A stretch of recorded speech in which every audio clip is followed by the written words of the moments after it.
오늘 여호수아 이야기가 시작됩니다. 작년에 저희가 커리큘럼을 따라서 모세 오경의 이야기를 들었고요. 올해는 구약에서 여호수아부터 시작해서 열왕기 상까지 전기 예언서들 위주로 내용이 흘러갑니다. 오늘 그 첫 번째 시간인데요. 잘 알고 있는 여호수아의 이야기가 시작됩니다. 여러분, 구약에서 가장 닮고 싶은 존경할 만한 인물 하면 누가 생각나세요? 모세. 또 모세밖에 없으신가요? 다른 분은 모르시는 건 아니시죠? 다윗, 모세 다윗. 근데 생각해 보면 모세랑 다윗은 우리말 성경에서 자기 이름으로 된 책이 없습니다. 그렇죠? 모세 오경엔 모세 이름이 들어가 있진 않잖아요. 다윗도 사무엘상하 열왕기 나오지만 자기 이름은 거기 책 이름으로 붙어 있지 않죠. 여호수아는요? 자기 이름으로 돼 있잖아요. 근데 왜 안 닮고 싶으실까요? 왜 순위에 없을까요, 이 사람이? 오늘 이야기 가운데 여호수아 1장은 모세가 죽고 여호수아가 그 리더십을 이양받는 것으로 시작합니다. 근데 문제는 앞에 있는 분이 너무 멋있는 거예요. 너무 위대한 사람이 앞에 있습니다. 그럼 다음 사람은 힘들어요. 두 번째 사람이 많이 힘듭니다. 모세는요, 너무 대단한 사람이었어요. 물론 우리는 그 모세 어릴 때도 있고 하나님께서 부름받는 장면과 양을 치던 내용들을 알고 있지만, 사실 당시 이스라엘 사람들은 모세가 갑자기 어느샌가 나타나서 하나님께서 말씀하신 대로 여러 가지 이적을 행하면서 애굽에서 구원한 장면만 알고 있거든요. 이스라엘 백성들이 보기에는 모세는 대단한 사람입니다. 대단한 이적을 가진 사람이고, 어려운 광야길을, 처음 가는 광야길을 이끌어서 이스라엘의 수많은 사람들을 먹여 살렸던 사람입니다. 근데 그에 비해서 여호수아는 어떻게 생각할까요? 이스라엘 사람들이 느끼기에 모세는 그렇게 위대했는데 여호수아는요? 그만큼 위대한가요? 오늘 본문의 1절부터 이걸 확실하게 다르게 이야기해 줍니다. 여호와의 종 모세가 죽었대요. 모세를 뭐라고 불러요? 여호와의 종. 그 다음에 하나님께서 여호수아에게 말씀하시는데 여호수아 앞에는 뭐라고 써 있어요? 모세의 수종자. 너무 레벨 차이가 나지 않아요? 한 명은 여호와의 종이고 하나는 모세의 수종자래요. 너무 다르잖아요. 그러니까 처음에는 그렇게 위대한 지도자였는데 두 번째는 격이 너무 떨어지는 거예요. 그런데 모세가 하나님의 말씀을 가지고 애굽에서부터 이스라엘 백성들을 끌어다가 어디까지 하는 게 목적이었어요? 원래 이게 약속된 땅으로 데려가는 게 목표였는데 갔어요, 못 갔어요? 못 갔어요. 그러니까 하나님께서 생각해 놓으신 그 계획 중에 그 제일 클라이막스에 해당하는 그 땅에 들어가는 걸 못했단 말이에요. 근데 여호수아는 뭐 해야 돼요? 거기 들어가야 돼요. 누가 위대하다고요? 모세가. 그럼 위대한 사람 시키지. 왜 모세 추종자한테 더 어려운 걸 시키냔 말이에요. 지금 문제는 이런 거예요. 아니, 모세였다면 할만했겠죠. 모세는 출애굽도 했잖아요. 출애굽을 경험한 사람인데 정복도 할만하지 않겠어요? 근데 그 위대한 모세는 죽었는데 모세의 추종자로 생각되는 여호수아한테 그 땅에 들어가는 일을 시키신단 말이에요. 와, 이거 너무 어렵습니다. 여러분, 우리는 처음 그 대단한 일을 한 사람을 잘 기억해요. 마이크로소프트는 누가 만들었죠? 빌 게이츠가 만들었잖아요. 빌 게이츠 이제 은퇴했죠. 그 다음은 누구 하고 있어요? 잘 모르시죠? 저만 잘 모르는 게 아니잖아요. 그렇죠? 예. 그 애플의 감성은 누가 만들었죠? 그 혁신적인 그런 모든 감성은 잡스가 했잖아요. 그 다음에 지금 누가 하고 있는지 잘 기억나세요? 잘 모르시죠? 예. 이게 모세랑 여호수아 비슷한 거예요. 멋있는 거 모세가 다 했어요. 여호수아는요? 잘 모르겠는데? 그러니까 이런 느낌인 거예요. 근데 그 리더를 데리고 지금 그 땅에 들어가라는 거예요. 얼마나 여호수아가 긴장할지 느껴지세요? 얼마나 그 마음이 두려울지 느껴지십니까? 그 땅에, 약속의 땅에 들어가라고 하는데 오늘 본문에 보면 2절에 보면 이제 너는 이 모든 백성과 더불어 일어나 이 요단을 건너래요. 이제, 그러니까 지금 모세가 죽자마자 이제 지금 바로 가라는 거예요. 틈도 없어요. 죽자마자 가래요. 이게 지금 여호수아가 받은 명령입니다. 이 백성들을 다 데리고 요단을 건너라는 말이에요. 그 땅에 들어가래요. 그 땅을 설명하실 때 4절에 그 땅의 범위도 막 다 알려주세요. 곧 광야와 이 레바논에서부터 큰 강 곧 유브라데 강까지 헷 족속의 온 땅과 또 해지는 쪽 대해까지 너희 영토가 되리래요. 이거는 그림을 좀 봐야 됩니다. 지도 나올 때는요. 앞에 하나 보세요. 첫 번째 그림 보여주시면 이 지도는요 12지파에게 분배된 땅을 그림으로 표현한 거예요. 각 지파의 이름이 써 있습니다. 남쪽에 유다가 있고 그 밑에 시므온도 있고 다 있어요. 이게 여호수아에서 나오는 각 12지파에게 분배된 땅의 그림이에요. 이렇게 생겼습니다. 그러면 서쪽은 지중해를 접하기도 하고 저렇게 생겨 있죠. 그런데 여호수아서 안에서 볼 때 실제로 이스라엘 사람들이 정복해낸 땅은 저 그림과 같지는 않아요. 다음 그림이 그 땅을 보여주는데, 다음 그림에 보여주시면 저게 가운데 주황색으로 표시된 곳만 점령했어요. 어디를 점령 못했어요? 저기 녹색 부분 점령을 못한 거예요. 근데 그게 주로 어떤 땅이에요? 좋은 땅. 네. 많은 사람들이 호시탐탐 노리고 있는 땅, 그 자리가 저기 해안 평야지대, 뭐 쉐펠라지대 위에 그런 데예요. 거기는 점령을 못해요. 왜 못했겠어요? 강력한 적들이 있으니까 점령을 못하는 겁니다. 주로 조기만 점령했어요. 그럼 여기 4절에서 말한 그 약속된 땅의 범위는 실제로 여호수아 시절에 여호수아가 정복한 그 시대에는 국경이 아니었어요. 여기 나오는 국경은 언제 국경일까요? 다음 그림 보여주시면 지금 4절에서 말하고 있는 국경은 이때의 국경이에요. 이 그림은 솔로몬 시대의 국경입니다. 이스라엘의 영토가 가장 많이 확장되었을 때, 가장 큰 영향을 미쳤을 때, 남쪽과 동쪽은 광야가 둘러싸고 있고 서쪽은 지중해가 대해가 있고 위에 북서쪽은 레바논에 닿아 있고 북동쪽은 저기 유프라테스 강까지 쭉 뻗어 있어요. 이게 솔로몬 시절에 이스라엘이 가장 넓은 땅을 가졌을 때의 경계입니다. 오늘 4절의 이야기는 아마 여호수아 시절에 어느 정도의 땅을 확보했는지는 다 알 거예요. 근데 이 기록을 나중에 정리하면서 적어 내려갈 때에 아마 이 역사 기록들이 자료가 남아있던 것들을 최종적으로 정리한 때는 다윗 솔로몬 시대라고 생각해요. 국력이 가장 부강할 때 자료를 모아서 이 책을 만들어내는데, 그때 보니까 지금 국경이 어디예요? 여기죠. 광야와 레바논, 유프라테스, 지중해, 여기가 지금 국경이에요. 그러니까 하나님께서 약속하신 땅을 어디까지 주셨는지, 너에게 밟는 곳을 다 주시겠다고 했는데 그때만 밟은 게 아니라 계속 밟았거든요. 그래서 지금 이렇게까지 넓혀져 있어요. 그러니까 지금 그 기록을 이 최대한의 영토로 써놓고 있는 겁니다. 하나님께서 그걸 다 주시겠대요. 너무 가슴 벅차지 않아요? 여호수아한테 말씀하실 때 그 땅을 다 주겠다고 말씀하시는 거예요. 거기까지는 너무 좋은데 문제는 여호수아가 겁이 난다는 사실이에요. 겁이 나요. 왜 겁이 나냐면 당장 지금부터가 문제예요. 요단강 건너가야 되는데 여기부터가 문제입니다. 다음 그림을 보여주시면 요단강 그림 나옵니다. 지금 요단의 동편에 있거든요. 동편에서 강을 건너서 저쪽에 이제 약속의 땅으로 들어가야 되는데 우리가 생각하는 것처럼 강이 넓지가 않아요. 요단강은 폭이 아주 좁습니다. 그리고 해발로도 낮아요. 해수면 밑으로 상당히 깊이 들어갑니다. 그래서 주변에 농사 질 때 별로 도움이 안 됐대요. 강이 너무 바닥에 있으니까 끌어올리기가 어려워서 그렇습니다. 근데 강폭은 좁은데 양쪽으로 좀 넓게 평야처럼 발달이 돼 있어요. 그러다 보니까 강을 건너, 우리처럼 뭐 한강처럼 들어갔다 나오면 바로 건너지는 게 아니고 그 앞에 한참 동안 이제 평지가 있고 강을 건너고 또 평지가 있는 거예요. 골짜기로 번역하기도 하고 평야라고 번역하기도 하는데 이스라엘 사람들이 주로 이런 데서 많이 싸웁니다. 생각해 보세요. 이제 강을 건너가야 되는데 강을 건널 기술이 잘 없어요. 다리 놓는 기술이 잘 없습니다. 나중에 뒤에 보시면 다리를 안 놓고 건너가요.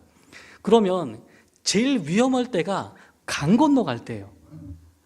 지형이 저렇게 생겼으니까 이스라엘 사람들이 강을 건너잖아요. 그럼 저쪽에서 보일까요? 안 보일까요?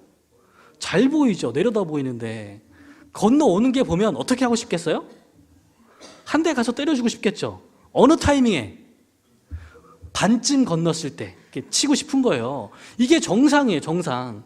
그러니까 강을 건너는 일이 가서 싸우는 일만큼이나 이게 취약한 상황인 거예요. 많은 사람들을 데리고 저 강을 건너고 있는 것 자체가 눈에 다 보이는 상황에서 그 강을 건너는 게 아주 위험하다는 말입니다. 근데 모세가 죽자마자 여호수아한테 저 요단 건너라고 얘기하시는 거예요. 준비된 게 없는데. 이 명령이 두려운 거예요. 어려운 명령이 떨어진 겁니다. 하나님께서 여호수아가 이 일을 해야 되는데 어떻게 하셨겠어요?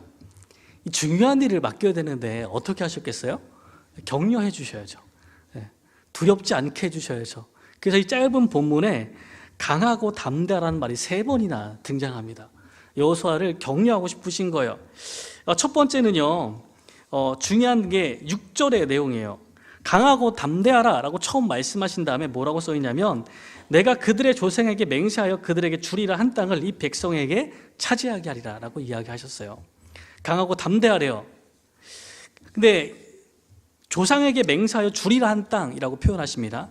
2절과 3절에 주다라는 동사가 한 번씩 나오는데, 2절에서는 이 요단을 건너 내가 그들에게 곧 이스라엘 자손에게 주는 그 땅으로 가래요. 주다라는 동사는 나탄이라는 동사에 쓰고 있는데 2절에서는 이거를 분사형으로 써요. 분사형으로 쓴다는 것은 뭘 강조하고 싶냐면 내가 준다는 하나님의 의지를 강조하는 말이에요. 내가 주는 거예요. 3절에서는 그 밟는 곳은 모두 내가 너희에게 주었노니라고 완료형으로 쓰고 있습니다. 이것은 이미 그렇게 하셨다는 것을 의미하는 거예요. 많은 분들이 이거를 부동산으로 설명하시더라고요. 아버지가 자녀들한테 뭘 주고 싶다가 부동산을 하나 주고 싶은 거예요. 물려서. 그래서 야 아들아, 내가 그거 저기 있던 저기 상가 있잖아. 내가 다 네 이름으로 등기해서 세금 다 내놨다. 가져가라. 그럼 어떻게 하면 돼요? 감사합니다. 이렇게 좋을 때가 가져가면 되잖아요. 지금 하나님께서 하시는 뉘앙스가 그런 거예요. 내가 그거 너 주려고 한다. 하나님의 의지를 나타내고 그거 내가 다 주었다. 했다. 라고 얘기하시면 뭐만 하면 돼요? 가서 받아가면 돼요. 그게 하나님의 설명이에요. 내가 그 땅 다 줬다는 거예요. 가서 차지하라는 이야기를 하고 계시는 거죠. 이게 여호수아에게 말씀하시는 첫 번째 강하고 담대하라는 말씀에 연결된 이야기입니다. 두 번째는 7절에 나와요. 강하고 극히 담대하라라고 이야기합니다. 여러분, 지금 하나님께서 여호수아를 격려하고 싶으신데 그 앞에 지금 뭐가 기다리고 있어요? 가나안에 살고 있는 그 여러 족속들이 기다리고 있죠. 성이 기다리고 있죠. 강하고 담대해서 그럼 어떻게 하면 되는 거예요? 나가서 싸우면 되는 거죠. 강하고 담대해라. 내가 너와 함께 하겠다. 가는 곳마다 내가 너를 붙들어주고 너의 칼로 그들을 또 이제 멸망시키겠다. 이런 약속이 있으면 얼마나 좋겠어요. 7절 말씀에 강하고 극히 담대하란 말 다음에 뜬금없는 연결이 시작됩니다. 뭐라고 말씀하냐면 내가 내게 명령하는 그 율법을 다 지켜 행하고 우로나 좌로나 치우치지 말라라고 얘기하시는 거예요. 강하고 담대해서 뭐 하라고요? 율법을 지키라고요. 그러니까 우리가 생각하는 연결과 좀 달라요. 여기가 강하고 담대해서 나가 싸워라 그러면 이해가 돼요. 근데 강하고 담대해서 율법을 지켜라라고 말씀하시면 이게 좀 낯설게 들립니다. 연결이 왜 그렇게 되는지 잘 모르겠는 거예요. 중요한 거는 아까 이야기한 것처럼 하나님께서 지금 이 이야기를 통해 뭘 말씀하시고 싶으시냐면 그 전쟁을 누가 하고 있냐면 하나님께서 하신 거예요. 내가 이겨놓았으니까 너희가 나가라, 가서 차지하기만 하라고 말씀하시는 거예요. 그러니까 내 명령을 지키는 게 중요한 거예요. 싸움을 본인이 하실 거니까 거기를 용기를 주시는 게 아니고 그걸 믿는 용기를 주시는 거예요. 하나님께서 말씀하신 것과 약속을 믿으면 그것들이 일어나는 거예요. 아까 그 부동산을 생각하면 내가 너에게 돈을 많이 주겠으니 가서 그거 사와라 이게 아니고 다 사 놓은 거예요. 가기만 하면 되는 거예요. 용기를 내서 좀 가봐. 아빠 말을 좀 믿어봐. 이렇게 진행이 되고 있는 겁니다. 이해되세요? 그런 부모님 괜찮죠? 괜찮죠? 예. 우리 하나님이 그런 분이시래요. 믿음을 가지세요. 자, 세 번째입니다. 강하고 담대하라가 한 번 더 나와요. 그게 어디냐면 9절의 말씀입니다. 내가 내게 명령하는 것이 아니냐 강하고 담대하라. 두려워하지 말며 놀라지 말라 이야기해요. 그렇게 이야기했는데 근데 여호수아의 마음에 두려움은 여전히 있습니다. 여전히 있어요. 왜냐하면 사실 모세가 이스라엘 백성을 이끌 때에도 전쟁에 앞서 나선 것은 여호수아였거든요. 모세는 위에서 기도하는 역할을 하고 백성을 이끌었던 건 여호수아입니다. 모세는 대단한 일들을 많이 하고 여호수아는 그 모세의 위대함을 다 경험한 사람인데 여호수아가 백성들을 이끌려고 했는데 아시다시피 여호수아가 정탐을 갔다 온 거 아시죠? 40년 전에 한 38년 전쯤에 정탐 갔다 왔거든요. 말씀대로 믿고 행하려고 했는데 자기랑 갈렙 빼고 나머지 10명이 어떻게 이야기해요? 하나님께서 약속하신 것을 믿지 않고 부정적으로 이야기합니다. 그걸 경험한 사람이 여호수아예요. 하나님의 약속을 듣고 이 백성을 끌고 저길 건너가야겠는데 두려울까요? 안 두려울까요? 두렵죠. 나만의 문제가 아닌 거예요. 이 사람들이 안 믿는다는 것을 너무나 정확하게 알고 있어요. 그러다가 출애굽 1세대가 멸망한 것을 여호수아는 너무 잘 알고 있습니다. 그 사람 마음을 누구도 못 뒤집었어요. 모세도 못 바꾼 거예요. 지금 그 일들을 하라고 부르시니까 이게 얼마나 두려운 일이 되겠어요. 그래서 두려워하는 여호수아에게 하나님께서 두려워하지 말고 놀라지 말라라고 이야기하세요. 강하고 담대하라. 내가 어디를 가는지 내가 너와 함께 하겠다고 약속해 주시는 겁니다. 그래서 아마 이런 것들을 가장 잘 드러내는 게 여호수아의 이름이 아닐까 싶습니다. 민수기 13장 16절에 보면 이런 이야기가 나와 있습니다. 이는 모세가 땅을 정탐하러 보낸 자들의 이름이라. 모세가 눈의 아들 호세아를 여호수아라 불렀더라. 여호수아의 원래 이름이 뭐라고요? 호세아예요. 정탐하러 가기 전까지 호세아였어요.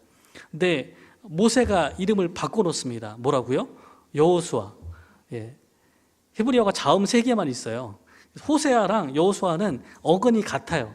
여호수아는 앞에 그 동사로 바꿔놨어요. 그러니까 호세아가 그냥 구원을 의미하는 이야기라면 여호수아는 그가 구원하신다. 그게 여호와께서 구원하신다는 이름을 바꿔놓은 거예요.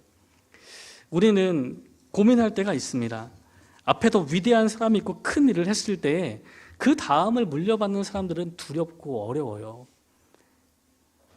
여러분 어릴 때 꿈이 기억나세요? 초등학교 저학년들 물어보면 꿈꾸잖아요. 무슨 꿈 주로 꾸나요? 옛날 시대는 직업이 많지 않아서 몇 개 안 돼요. 과학자, 대통령 이런 거 했어요. 여러분 뭐 쓰셨어요? 실업가도 있어요. 이렇게 큰 기업 이끄는 사람들, 실업가. 이런 것도 막 썼단 말이에요. 요즘은 좀 다르더라고요. 유튜버 이런 거 있더라고요. 근데 어쨌건 큰 꿈을 꾸고 있는데 시간이 지날수록 그 꿈이 어떻게 돼요? 현실화되죠. 내가 그걸 할 수 없다는 걸 막 깨닫기 시작하는 거예요. 옛날엔 다 할 수 있을 것 같았는데 시간이 지날수록 내가 그걸 할 만한 깜냥이 안 된다는 걸 발견하기 시작해요. 어릴 때는 나도 과학자가 될 것 같았는데 중고등학교 가니까 과학 성적이 나를 배신하는 거예요. 도저히 될 수 없는 거예요, 나는. 그죠? 대통령도 될 것 같았는데 그건 아무나 하는 게 아닌 거예요. 그죠? 우리는 되게 평범한 사람이라는 걸 발견하게 돼요. 모세 뒤에 여호수아는 자기를 그렇게 생각했을 가능성이 아주 높습니다. 하나님께 뭘 바라겠어요? 여호수아 같은 입장이라면 너무 평범한 나한테 민족의 운명을 이끄는 일들을 주셨으면 뭘 기대할까요? 전 최소한 모세를 바라보면서 2가지는 여호수아가 너무 갖고 싶지 않았을까요? 첫 번째는 모세처럼 하나님을 만나는 거예요. 모세는 제사장이 생기기 시작하기 전부터 있었잖아요. 하나님을 시도 없이 만나요. 아무 때나 가서 만나는 사람이 모세예요. 아무도 그런 사람 없거든요.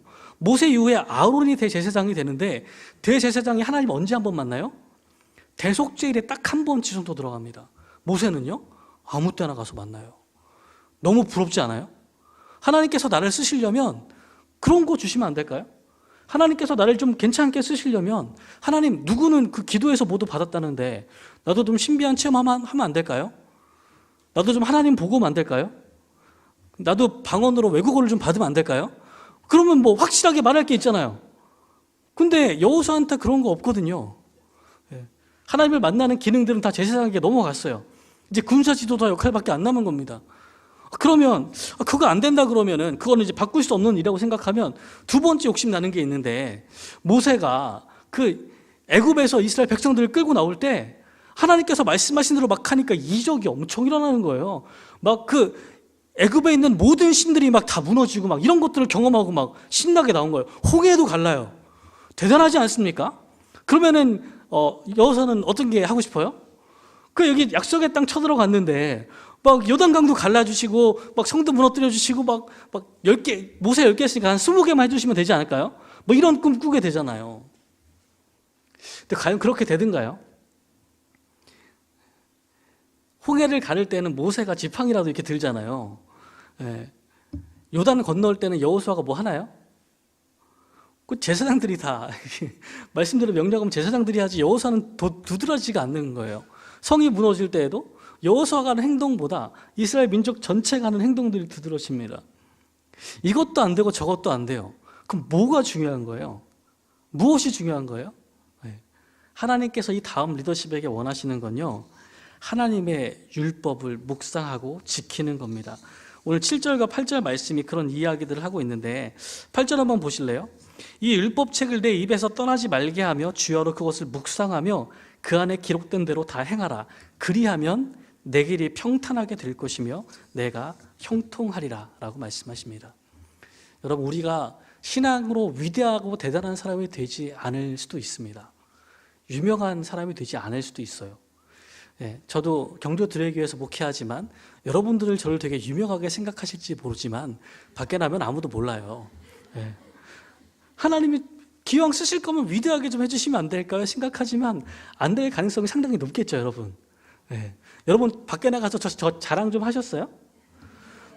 안 그러셨는데 어떻게 유명해지겠어요? 바라지도 않습니다. 하나님께서 원하시는 게 그런 게 아니면 그건 내 몫이 아니죠. 막 그 위대한 기적을 행하는 것도 내 몫이 아니면 못하는 거예요. 근데 하나님께서 여호수아에게 바라신 건 뭐예요? 내가 모세에게 전해준 율법을 잘 지키면 내가 내 길을 평탄하게 하겠다 말씀하시는 거예요. 모세에게 하지도 않았던 대단한 약속을 여호수아에게 하시는데 그게 5절 말씀입니다. 5절 보이세요? 5절에 뭐라고 말씀하시냐면 내 평생에 너를 능히 대적할 자가 없으리라 말씀하시는 거예요. 모세처럼 위대한 사람이 아닌데 하나님께서 여호수아에게 이렇게 약속하시는 겁니다. 여러분, 우리는요 대단한 사람이 아닐 수도 있어요. 대단한 능력이 없을 수도 있고 하나님께서 우리를 통해서 막 생각하지도 못한 이적을 일으키지 않을 수도 있습니다. 그런데 하나님의 율법을 가지고 좌우로 치우치지 않고 살아가면 하나님께서 우리 평생에 우리와 함께 하시고 그 가운데 대적이 없게 하시겠다고 약속을 해 주시는 겁니다. 이게 여호수아에게 함께 하시는 하나님의 약속입니다. 그리고 아마 대단하지 않은 우리가 걸어가야 될 길인 것 같기도 합니다. 카리스마적인 위대한 리더가 되진 않을 수 있지만 우리는 하나님의 율법을 사랑하고 그 율법을 주야로 묵상하고 지키는 사람은 될 수 있습니다.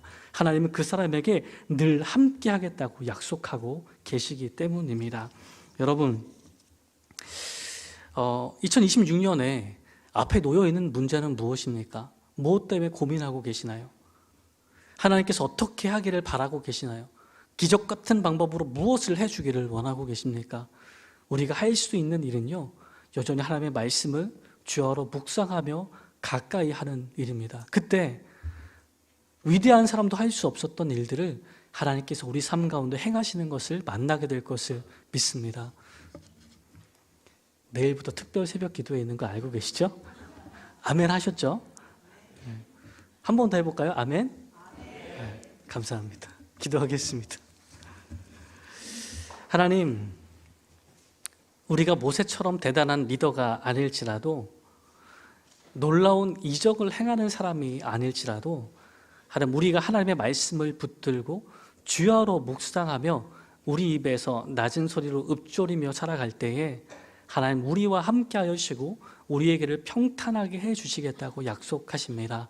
주님, 우리가 그 말씀을 붙드는 사람 되게 하시고 강하고 극히 담대하여서 하나님의 약속을 신뢰하며 걷게 인도하여 주시옵소서. 2026년을 시작합니다. 우리에게 생각하지 못한 혼란과 어려움이 닥쳐올지 모르지만 주님, 그 가운데에서 하나님의 말씀을 굳게 붙드는 사람들만 경험할 수 있는 평탄함이, 형통함이 펼쳐질 수 있도록 인도하여 주시옵소서. 누구보다 하나님의 말씀을 사랑하며 살아가는 26년 될 수 있도록 하나님 우리에게 용기를 더하여 주시옵소서. 모든 말씀 예수님의 이름으로 기도합니다. 아멘. 기도하겠습니다. 이제는 우리 주 예수 그리스도의 은혜와 하나님 아버지의 변함없는 사랑하심과 성령님의 내주하사 용기를 허락하심이 하나님께서 여호수아에게 말씀하셨듯이 하나님의 말씀을 주야로 묵상하며 그 말씀 그대로 지켜 행하기를 결심하는 사랑하는 모든 경주 드레교회 성도들 위해 이제로부터 영원토록 함께 하시기를 간절히 축원하옵나이다. 아멘.